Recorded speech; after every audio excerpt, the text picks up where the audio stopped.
안녕하세요 여러분, 꽁주비입니다. 네, 오늘은 지난번 음식물 처리기 2가지 비교를 했잖아요. 그것들에 이어서 요즘에는 싱크대 개수대 안쪽에 설치해서 사용하는 설치형 분쇄기를 사용해보고 있거든요. 그것에 대한 이야기를 좀 해보려고 해요. 제가 사용하는 제품은 웰릭스라는 제품인데 싱크대 배수구 자리에서 1차로 음식물을 분쇄해서 내려보내면 싱크대 안쪽에서 2차로 미생물로 다시 80% 정도 다시 분해해서 배출이 된다고 해서 이런 안내로만 된다면 이것 또한 나쁘지는 않겠다 싶어가지고 선택을 해봤습니다. 네, 일단 이런 설치형 제품들은 꼭 2차 처리기가 함께 달려있는 그런 제품이어야 합법 제품이라고 해요. 근데 보통 합법이라고 인증도 받고 그렇게 안내도 하지만 실제 설치를 할 때는 현장에서 그 2차 처리기를 빼고 그냥 음식물이 갈린 게 바로 내려가게 그렇게 설치하는 경우도 많죠. 실제로는 웰릭스는 그렇지 않다는 거를 저도 이제 써보고 해서 알고는 있지만 어쨌든 불법으로 그렇게 설치를 해서 사용을 하시면 우리나라 정화시설 능력에서 벗어나기 때문에 환경에도 당연히 안 좋지만 저 같은 저층에 사는 집은 배수구가 역류할 수 있다는 점도 아셨으면 좋겠습니다. 아무튼 제품 자체는 사용 방법이 굉장히 간단해요. 그냥 음식물 쓰레기가 생기면 분쇄기가 있는 이 배수구에 넣어주고 하단에 페달이 있거든요. 그거를 눌러주면 윙 하는 소리가 나면서 갈려요. 이때 물을 같이 틀어줘야지 음식물들이 잘 갈리고요. 음식물이 다 갈릴 때까지 이 페달을 눌러주면 됩니다. 그리고 나면 2차 처리기가 2시간 정도 작동을 하게 됩니다. 막 페달이 밖에 있어가지고 음식물이 없는데도 눌려지고 그래서 저는 싱크대 안쪽에다 페달을 넣어두기는 했는데 아무튼 페달을 밟으면 2시간 동안 무조건 작동을 하게 돼요.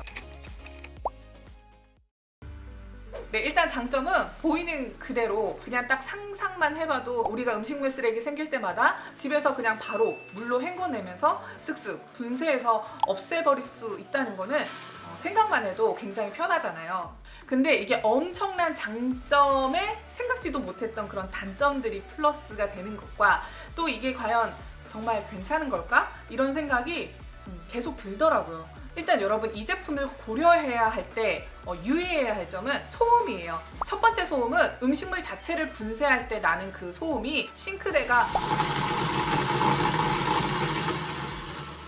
막 이렇게 살살살살 떨릴 정도의 꽤 큰 그런 진동음이에요. 근데 그 소음은 사실 그냥 분쇄하는 게 몇 초 되지 않으니까 상관은 없는데 아무래도 아파트 형태의 집에서는 밤늦게 사용하면 아마 아랫집에서 깜짝 놀랄 만한 그 정도의 소음이더라고요. 그리고 두 번째 소음은 이 2차 처리기에서 나는 저 소리, 저런 달그락 이런 돌 굴러가는 소리, 파도 소리 같은 그런 소음도 2시간 동안 계속 나기 때문에 이것도 염두를 해둬야 돼요. 근데 이 소음은 페달을 밟으면 무조건 음식물 양에 상관없이 무조건 2시간 정도 작동을 하게 되는데요.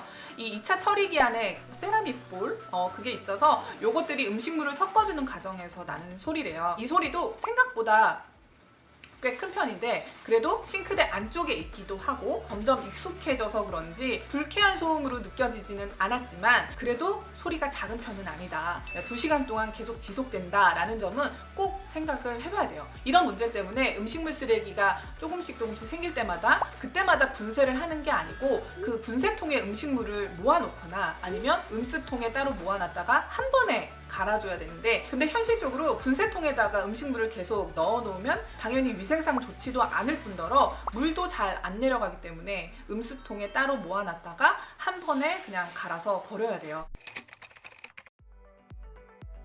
그리고 이 2차 처리기 안에는 미생물들이 있잖아요. 음식물을 분해해주는. 그래서 그 미생물들이 죽으면 안 되기 때문에 주방 세제 같은 그런 중성 세제 외에는 소독 효과가 있는 락스나 과탄산소다, 전해수기에서 만들어지는 소독수 이런 것들은 또 싱크대에서 사용을 하면 안 된다라는 것과 또 같은 이유로 뜨거운 물을 부어서도 안 됩니다. 그래서 우리 국수 삶거나 그럴 때 요리할 때 뜨거운 물을 싱크대에 붓는 경우가 또 있는데 그러면 이제 미생물들이 다 죽어서 2차 처리를 못하게 되겠죠. 그래서 뜨거운 물을 식혀서 부어주거나 아니면은 차가운 물이랑 섞어서 미지근하게 만들어가지고 싱크대에 버려줘야 되는 그런 번거로움이 있습니다.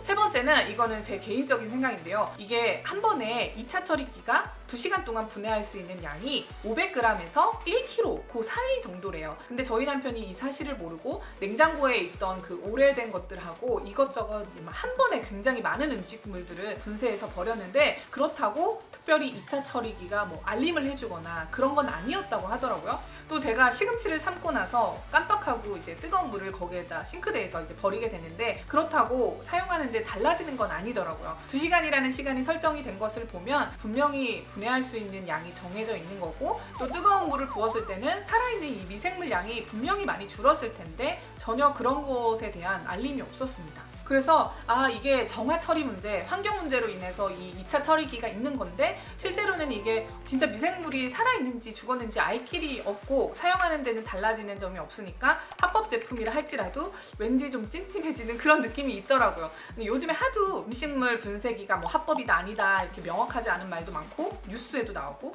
그래서 우리 입장에서는 합법이라고도 하고 또 미생물 분해까지 해서 내려보낸다고 하니 괜찮지 않을까 싶기도 한데, 이게 개인의 사용 방법에 따라서 달라질 수 있다고 생각을 하니까 합법이지만 왠지 좀 마음이 찜찜해지는 그런 기분이 사실 들기도 했습니다. 더군다나 이제 돈이 100만 원이 훌쩍 넘는 그런 돈을 주고 사는 거니까 괜히 그런 찜찜한 마음이 들면 안 되잖아요. 어쨌든 편하기는 굉장히 편했지만 그런 마음이 들었어요. 네, 여러분, 오늘은 설치형 음식물 분쇄기의 사용감을 있는 그대로 한번 이야기를 해봤습니다. 꽁주부였습니다.